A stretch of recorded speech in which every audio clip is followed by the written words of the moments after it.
So continue with this concept. There are ways to change between analog and digital all along the ways, and actually they're very related. Let's say we have one of these beautiful graphs I draw all the time here, and you're gonna have a signal, and that signal would be given by this graph all over here. Okay, so that's an analog input, one analog signal that actually well, it has values, has continuous values, but how do we transform this analog signal into a digital one, or we can transform a digital one into an analog one? Okay, so let's pretend this thing right over here is your voice. Okay, and that voice, let's say you're talking in Snapchat with your boyfriend or girlfriend or whatever. Okay, or someone else. So let's say that happens, and you need to transform that signal into something that the computer can understand it, okay? So the computer has to take samples about each value. So it starts like counting here, and it says, oh, here's a value, okay? And then it says, oh, here's another one, and so on, okay?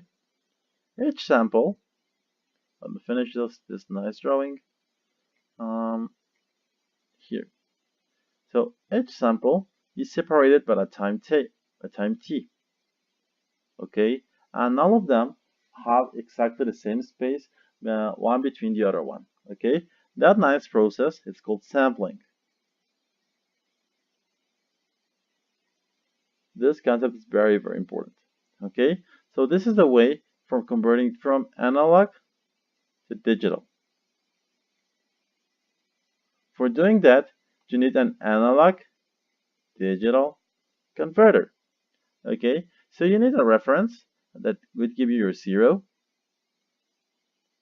and the actual signal that's going to be here, okay. So you can give it values to these things, say like this would be, I don't know, 100, this one over here is going to be 111, and this one over here 115, and so on, okay. So that's transforming from analog to digital. And well, if we have from in this example from voice to something that the computer can process, is there a way of transforming from digital to analog all the way around? Well, actually, I think you're guessing right. And yes, there are ways into transforming like digital signals into analog ones. Okay, so let's say we have once again this beautiful graph I draw, and there you are, the axis, and you have like a set of values that represent a signal, and they're gonna be given by these points. I don't know, somewhere over here, here, here. There's a different signal, so it's like here. Okay, so how does the computer know what should it output? Okay, so it's very, very, very easy. Let me just change color before like going on. Say that we have these blue points that are the values that the computer outputs. I'll just like extend the duration of that value for a period of time, t.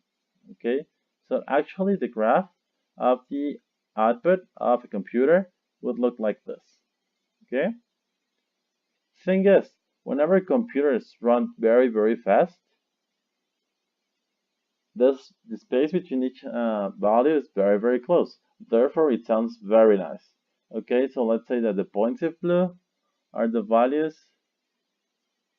stored in Spotify, let's say. And the blue graph is actually gonna be your speaker. Okay, so for that, we need another kind of converter. We already talked about the analog digital converter. So for here, we actually need a thing that goes the other way around. That's the digital to analog converter. Okay, it goes from digital to analog. Okay, so keep these things on deep into your heart.